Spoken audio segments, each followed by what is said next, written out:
Hello, and welcome to the very first episode of Surprisingly Even podcast.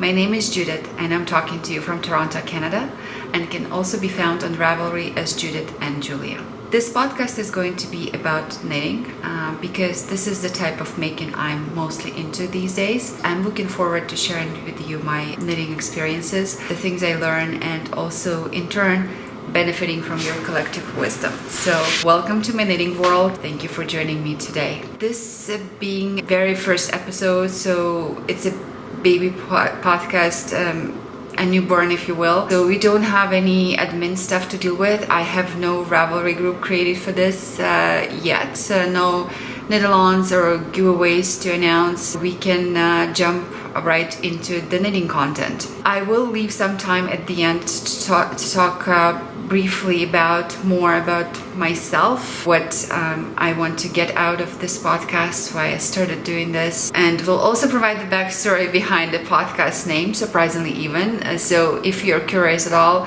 please stick around for that. But now I want to talk about the subject matter of this episode, which is knitting. This is the part I personally find most interesting when I watch other knitting podcasts. So I hope you will find this interesting and enjoyable as well. I gave some thought to how I want to structure this episode. I have a plan. I'm going to explain to you what it is right now. Let me start with a bit of a backstory. Once upon a time, I used to be a monogamous knitter. I think many of you know where this is going. So I used to focus on one thing, working on one object at a time, giving the project my full focus and attention from start to finish, no distractions in the form of other projects. Things have changed, as you may have guessed. While I still find that monogamous knitting is the most efficient way to complete a project, and especially if you're on a tight deadline,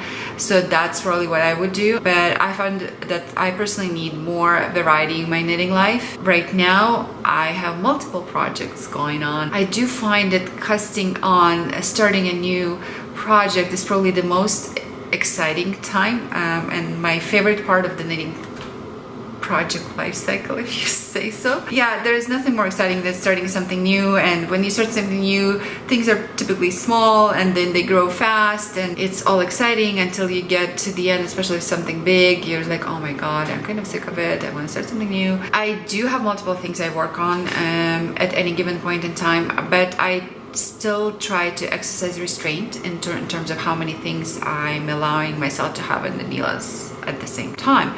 So my system is called, very sophisticated, it's called one of each. So I usually have one garment, one project of one type of a project, if you will. So I would have one garment, one pair of socks, one hat, and so on and so forth.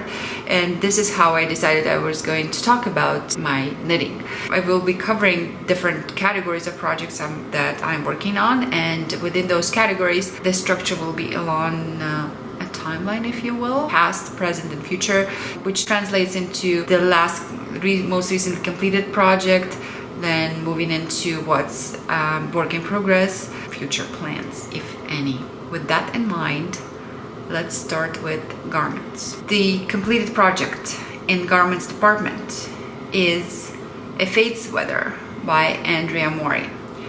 This is an extremely popular pattern currently on Ravelry. It doesn't need introduction, and there is this fade spell seems to be cast over the knitting community all over the world, and I was not immune to that. I did manage to avoid knitting a fade shawl just because it's a beautiful piece, but due to its size, I didn't feel like I could commit to something like that. Anyway, and then the fade sweater pattern came up, and it was towards the end of the winter, I believe, and the winters in Canada tend to be long and dreadful, and when the pattern popped up on my screen, it looked so fresh and colorful and so vibrant that I just couldn't resist. I said I had to knit something like this. I was craving color, and And so that was it. It was a done deal. Decision was made on the spot. So the next one hurdle to get over is obviously to select the right combination of colors. Fade patterns are fantastic in the sense that they give you the creativity and freedom. You can choose whatever color pleases you and combine them in any shape and form you decide to. So, but with freedom comes responsibility. So the yarn that Andrea used, I believe it was Hedgehog fibers, and it's a bit thin on the ground where I live, so it's not like you can walk into any store and have unlimited selection of Hedgehog fibers colors. And coincidentally, my friend gave me a call around the same time I was thinking about knitting this sweater, and I mentioned to her, and she's like, Knit Cafe just got a shipment of Hedgehog fibers, we have to go. So I went there, and I find it can be tricky to pick colors for something like this online. I really prefer to see it in person. So off I went, driving to Knit Cafe as fast as I could, and I did select the colors from what they had in stock, even though it was not entirely the selection or the colors I had in mind when I decided to knit the sweater, but I think it worked quite well at the end. So let me show you what colors I picked. Again, Hedgehog fibers, sock yarn. So the first color was Crybaby, and I'm going to show you the leftovers, what little I have left from knitting this sweater, and then incorporating the leftovers in other projects. So second color is Daydream. The third one was Juniper. And the fourth one was Oracle. So I was extremely happy with this color selection, and I felt that it just hit the spot in terms of getting my craving for color and speckle out of my system. And I cast on the sweater.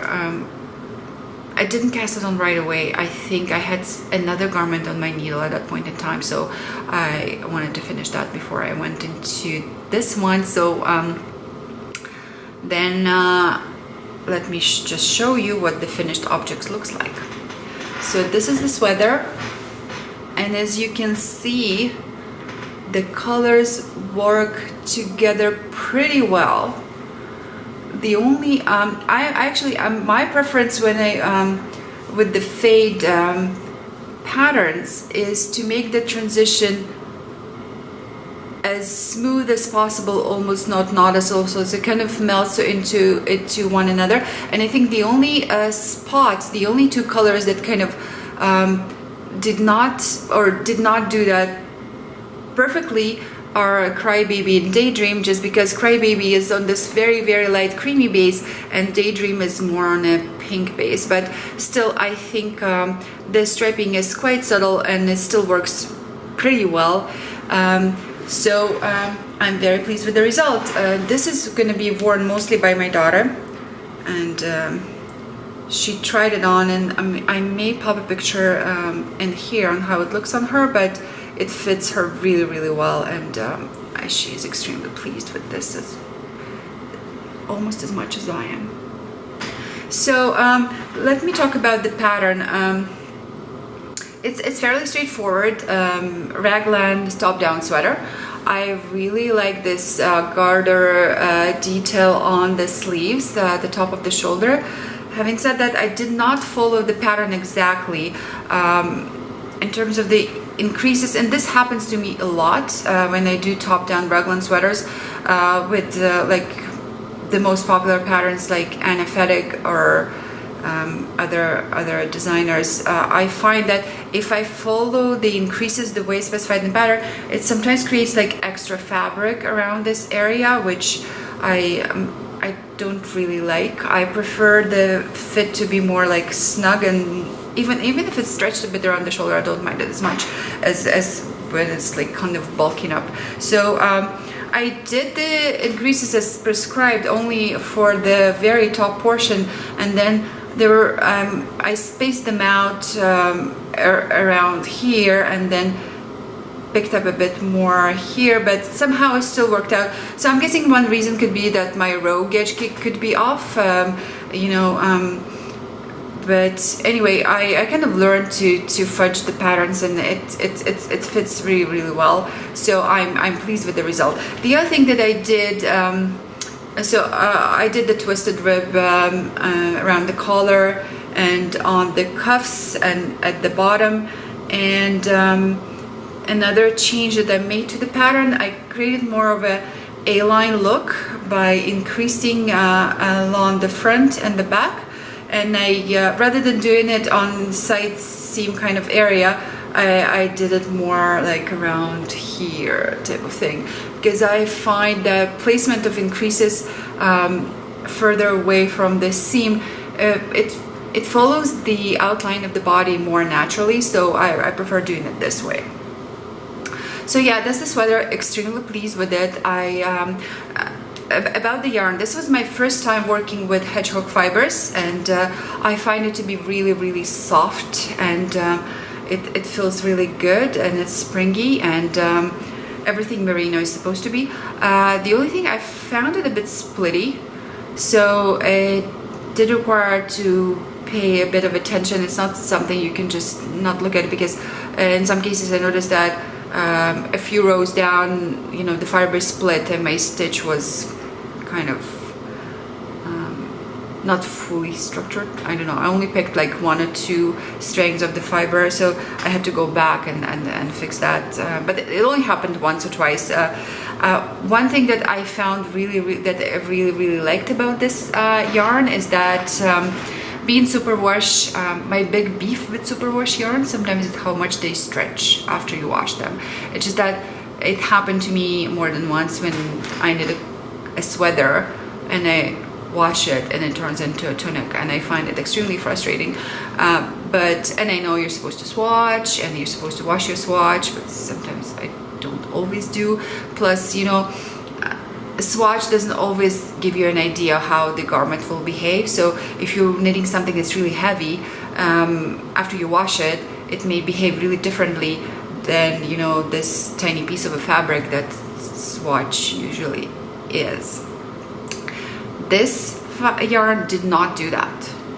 So I washed it, it dried, it maybe stretched just a tiny bit when it was wet, but then it pretty much kept its promise when it comes to measurements, and did not get all out of shape after a wash.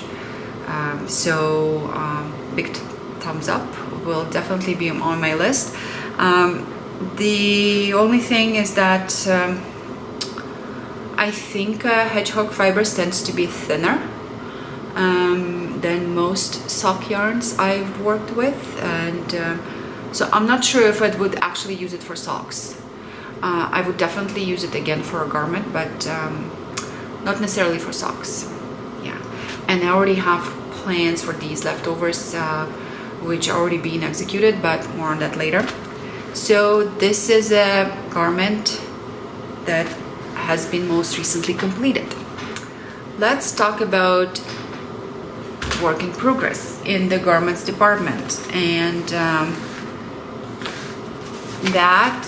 the pattern that I'm knitting on is called Rhea.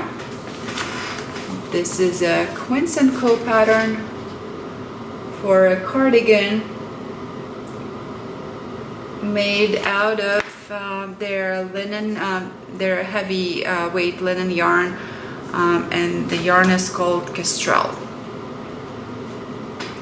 So this is the label for it, and I'm using the original yarn that's the pattern is written for, and even in the color that's depicted on the pattern page, which is ash.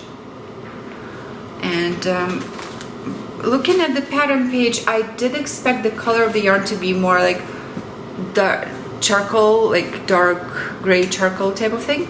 When it arrived, I was actually surprised to see that it's more like chocolate brown. So that was surprising. Luckily, it does work. It still works very well for me and fits into my wardrobe. I did order this in the spring, and this was supposed to be done and worn this summer, and it did not happen.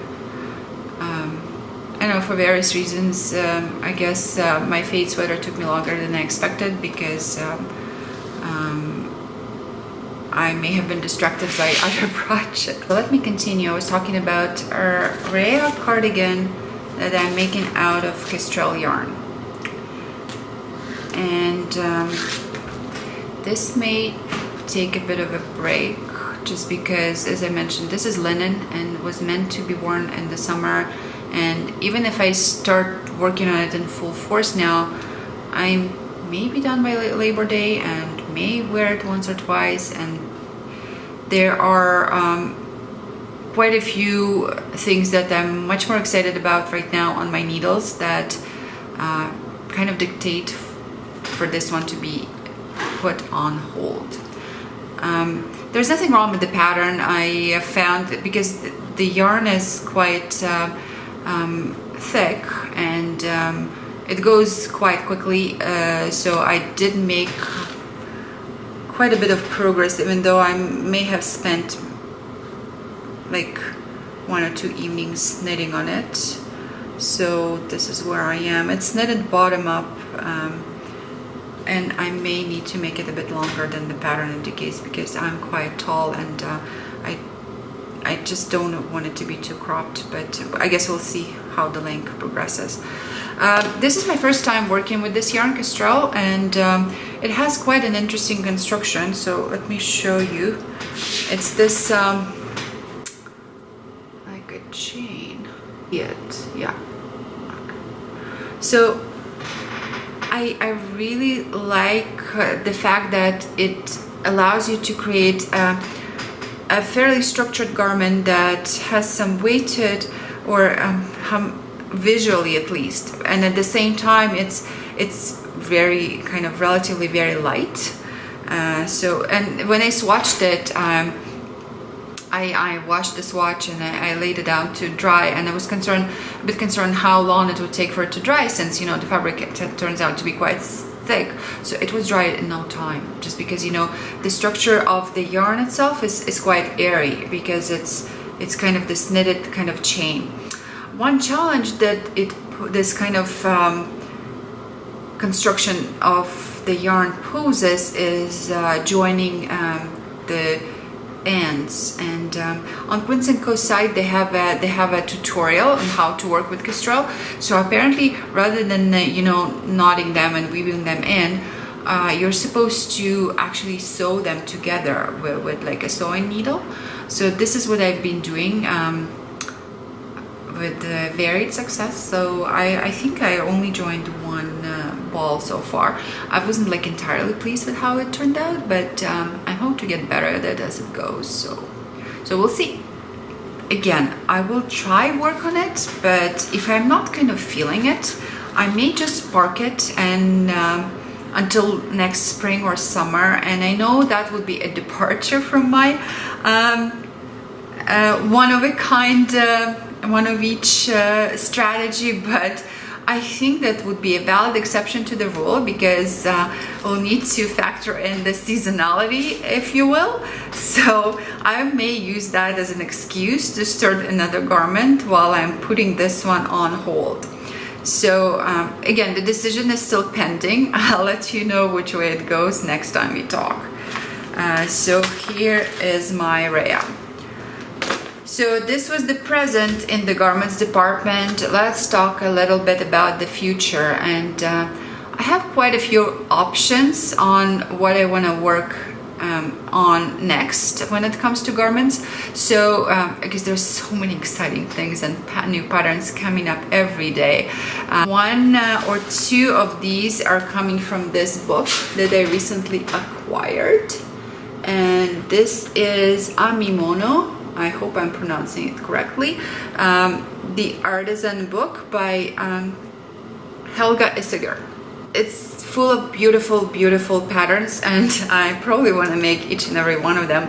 But the two I'm mostly looking at, as far as the next, like immediate next projects go, are these two. The one is actually on the cover page of the book, and I believe it's called Ivory Shirt. So Ivory Shirt. I find this sweater to be like just the embodiment of femininity and classical effortless elegance. It has very interesting little details on the shoulders, and this little button closure at the bottom of the neck, and I just love everything about it. The other one that I'm looking at is this one, this pullover sweater, which is also very pretty. It has just right amount of lace, and I really like this detail around the neck here, which is like, it's not round and it's not v-neck. It's kind of really interesting and feminine and classical. So it's called a lace blouse. So I'm kind of flip-flopping between both of them. The yarn I want to use is this, and this is called Yak Singles, and I bought it from the Wool Barn. It's 4 ply / finger and weight yarn, 65 superwash merino, 20 silk, 15 yak, and it's 120 grams, 480 meters, and I have 3 of these, and I think it will be plenty for a nice pullover, and it's wonderfully soft and silky, and I think will be such a pleasure to wear next to skin. Also love the color. I think going into the fall it will be like a perfect neutral top that you could wear with so many things. So yeah, again, final decision is still pending. We'll let you know how this goes, but this is the plan for now. So we are done with the garments. What are we gonna cover next? Let's talk about shawls.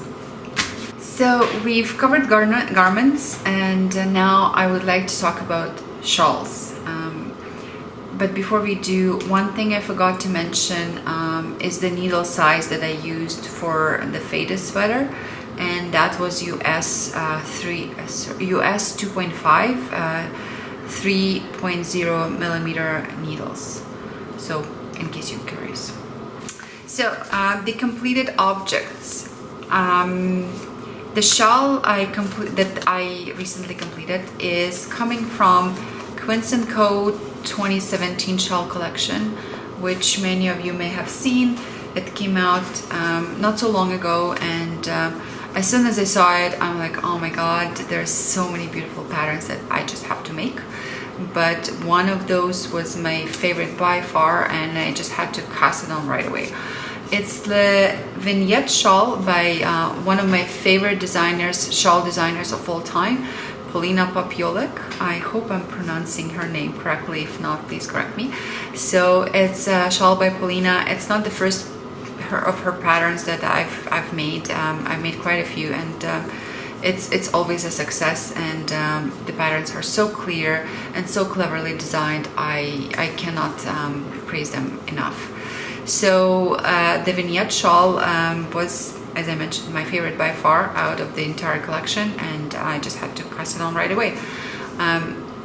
The shawl is written for Quince & Co. Piper yarn, and me and Piper are like this. So I worked with that yarn before. I made I think three projects out of Piper. It's a beautiful lace yarn. I believe it's 50-50 mix of merino and mohair, and I think it's one of the best yarns to use in shawls if you're looking for solid color. I mean, not variegated or speckle or anything like that.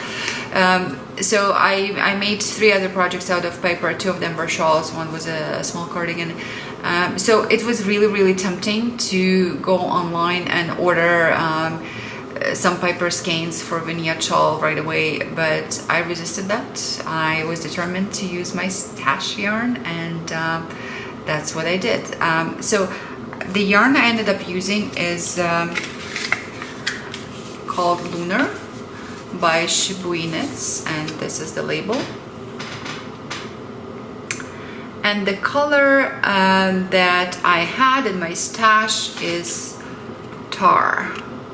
I picked up this yarn at the Toronto Knitters Frolic this spring, and it's wonderfully soft and silky, and I was looking for the perfect project for it, and I think I found that in the shape and form of Vignette Shawl by Polina.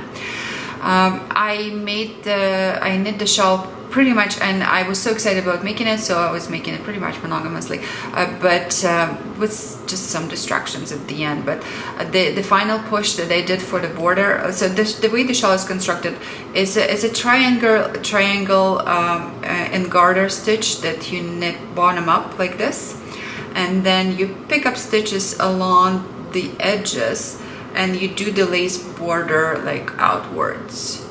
So the triangle and garter, it was like so easy, like, it was like easy breezy type of thing. But then when it comes to the border, it's a bit of a labor of love, because you start with 400 stitches and it goes out, and so the border was definitely like a pretty monogamous just final push, because I didn't want to get distracted. The lace pattern is so beautiful, but you need to focus a bit when you're making it, and I really wanted to finish the shawl in time for my birthday, because I was going to wear it with the black dress that and I did finish it. So let me show you the shawl, and just making sure I'm trying to do the right side. So here it is. So the triangle and the border. As I mentioned, beautiful lace pattern, and the most dramatic part of it is in the center, and this is what it looks like. The pattern, the pictures in the pattern, and the sample for the pattern is made in a very light kind of lavender shade, but I had always wanted a dark or black shawl in my wardrobe. I just love the look of lace and dark colors. It looks so dramatic and almost like gothic type of thing. So yeah, extremely pleased with the result. It's very soft and squishy and wonderful. And let me talk a bit about the yarn. So the yarn, again, Shibui Knits. It's the content-wise, it's 60% extra fine merino, 40% mulberry silk, and if I had to guess, if I didn't see the label, if I was just forced to guess just by looking at it and working with it, I would put it at a much higher silk content, because it's very slippery. Not in like but it's more slippery than you would expect for something like 60% merino, and it's extremely strong. Like you just couldn't break it. I was trying to, and when I was stuck somewhere with no scissors, and I was forced to use scissors every time. It's extremely strong, which I think is a good thing. I was a bit concerned how it's gonna hold the blocking, because you see there's this scalloped kind of edge to this lace, and I really didn't want to lose this look, because sometimes you block something and then it springs right back to its pre-blocked state as soon as you take it off the wires.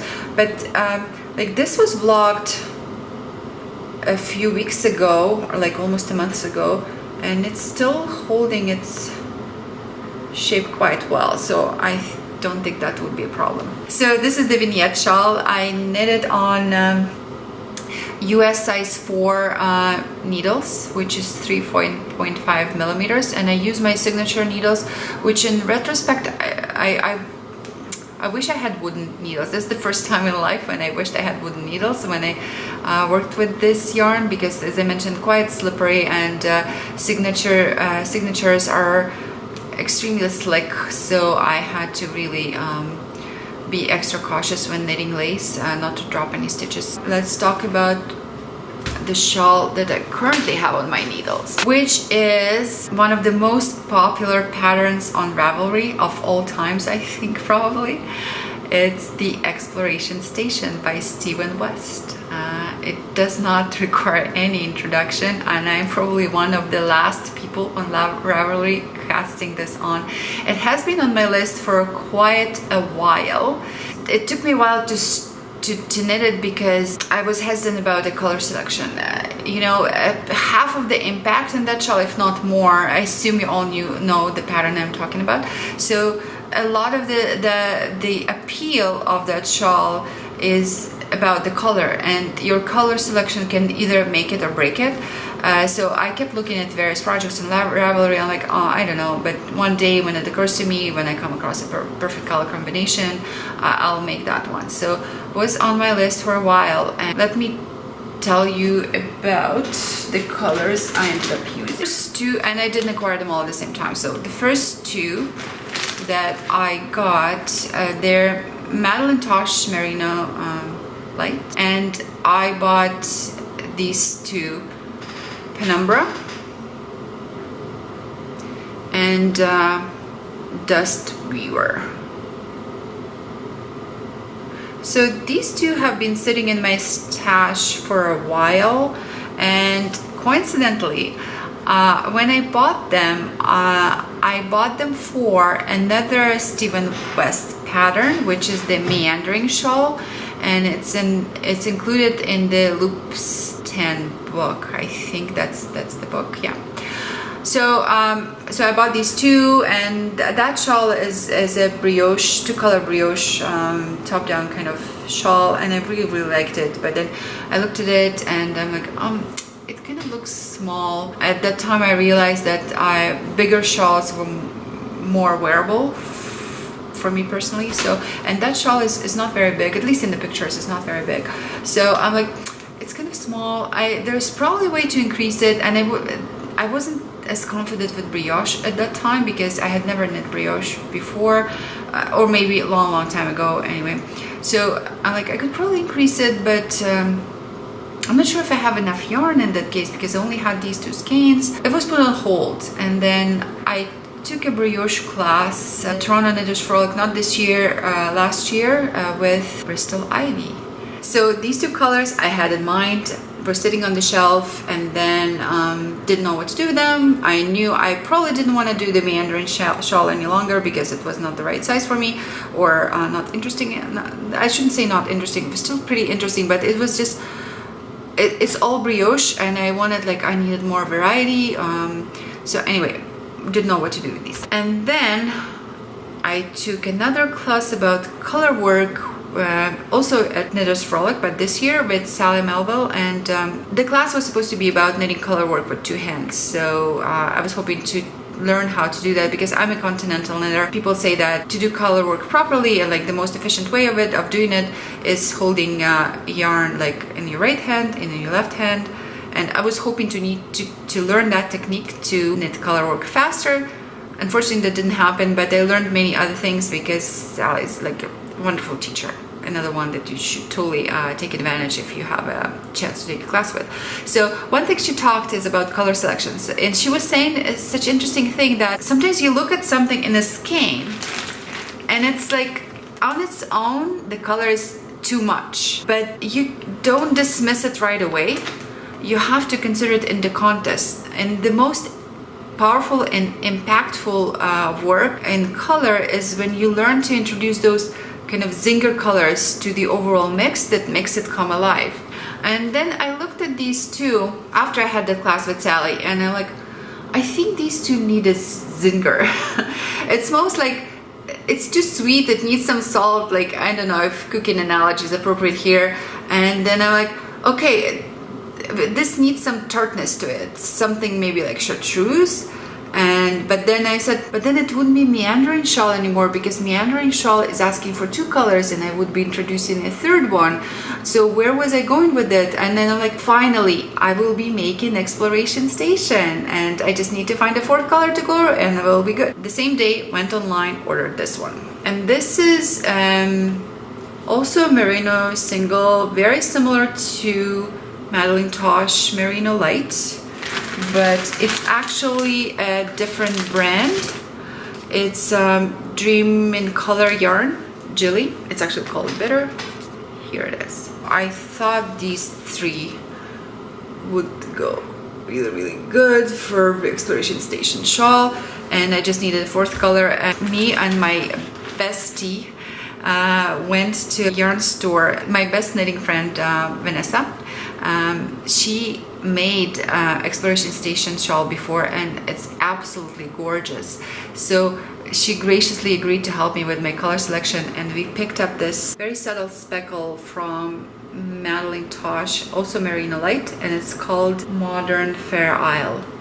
I quite like it because it's very subtle speckle on a neutral base, and it makes it very versatile for that reason. Very combinable with all sorts of other colors. Here's my final verdict for Exploration Station color combination. At the end of the day, these 2 proved not having as much contrast as would be ideal, as you will see in one of the sections of the shawl that I'm going to show to you. I'm done with the wedges section and the brioche section and the slip stitch section. And this part, the Dust Weaver is combined with Modern Fair Isle, and you see they're not nearly as much contrasting as they probably should be, but that's okay. I'm so happy with how it looks like. Extremely happy with my color selection and how this is coming up. This is not the most complicated shawl pattern that I've made, but I'm guessing I will be getting the most compliments on it because it's definitely going to be a statement piece. I'm now into the last section, which is the kind of a lacy border type of thing, and then we'll follow with I-cord bind off, which it's I think it's like 400, like over 400 stitches at this point, so every row is taking a while, so it will be a labor of love. But I'm determined to finish it this weekend, so because I can already taste the next cast on, which I will be talking to you in a little bit. I'm making it on US size 5 signatures, the 375 millimeter size. This is my size of choice for when I work with most singles fingering yarn, unless the pattern explicitly calls for like more open gauge, but I think this is as open as I'm comfortable with, so anything more open than that I think would look a bit sloppy, so it's my needle of choice. Just wanted to say briefly about the pattern. This is my first Stephen West pattern I'm knitting. I can definitely see what all the hype is about. I think he's a brilliant designer. This pattern, I think it's one of those things when you get the most bang for your knitting buck. And what I mean by that, it allows you to use the simplest techniques possible for, at the same time, create a piece that has a lot of impact. Definitely a statement piece. It's so cleverly designed. All you need to do is just follow the pattern exactly. And he makes it really easy to do so. Definitely see what the appeal is about. I think this is great that we have designers like this that allow people who are maybe not kind of expert. It allows you to create beautiful pieces like this without necessarily having decades of knitting experience. Even if I didn't know how to knit and I saw someone wearing something like this, I would want to, learn knitting like immediately just for the sake of making this. Because I love this and I can't wait to finish it and wear it. So this was work in progress. There's a lot I still want to say about this shawl, but I think I talked about this enough, and you're probably sick of hearing about it, so I'm gonna put it aside, and next time you see it, hopefully it will be a finished object. Let's talk about the plan. As far as shawl goes, what's my next planned objects I'm planning to work on? I already have a plan and I have a yarn for it, and it's all cake. The new pattern by Caitlin Hunter, and it's called Time Trades. I really like it and I can't wait to make it. I know there's a knit along going on and I think it started a few weeks ago. Unfortunately, I couldn't participate. I couldn't participate in it because I really wanted to finish my Exploration Station shawl. So, but this one is going to go on my needles next. Funny thing about this pattern, I saw this pattern on Ravelry when it popped right away. I'm like, oh my god, this is so gorgeous. This is beautiful. But then I realized that the pattern will not be released until September. It will be released sooner. It was released in July for people who purchased the kits, and you can guess that I did. As we were actually at the store with my best knitting friend Vanessa buying this yarn, I mentioned to her, I said, did you see this new shawl pattern? It's so gorgeous, but it's only available with a kit at this point, and the last thing I need is probably buy more yarn, so I don't know what to do. I'm kind of torn. So we kind of talked about it. It was early July, and my birthday is in July, so my dear daughter, who knows me really well, she calls me on the same day and she's like, what do you want for your birthday? I'm like, funny you should ask. And I know exactly what I want. So I told her there will be these kits that they will be going on sale tomorrow at 8 a.m. And I told her the color that I wanted because they came in like 4 different or 5 different options. And I told her, but you better get there early because I think they'll be sold out pretty quickly. And she did, and she got me a kit, and they were sold out by 9 a.m. the same day, I think, in that specific color. And the color that I chose, actually, my color of choice is this one, exactly this combination that's in the picture. So it's kind of pink, pink beige brown. Can't wait to start on it. And then she called me, she said, I got you the kit and there is another color combination that I really liked, so would you mind making another one for me? And she said, but I'll buy the kit in a couple of weeks when I have money. I said, yes, sure, I would be delighted to make a shawl for you in that color that you like. So I actually went and bought it for her, and I think I bought the last one. And the color that she picked, and I have to show it to you, it's gonna be a bit crinkly. Her color combination is more around blue gray and black. So this is what she wanted, this is what I got her, and I think I'll have to make her shawl before I make mine because she already inquired rather impatiently on whether or not I started on it, and she wants to make sure I'm done with it before it gets cold. This is exactly what I'm going to start working on after I'm done with Exploration Station, hopefully this weekend. We'll tell you what's happening next time, so hopefully we'll be making some progress on it. She will be paying me back with editing. She'll be doing it on this podcast, so that's going to be the trade-off. So this is what's going on with the shawls. Next up, we're going to be talking about accessories, starting with mittens.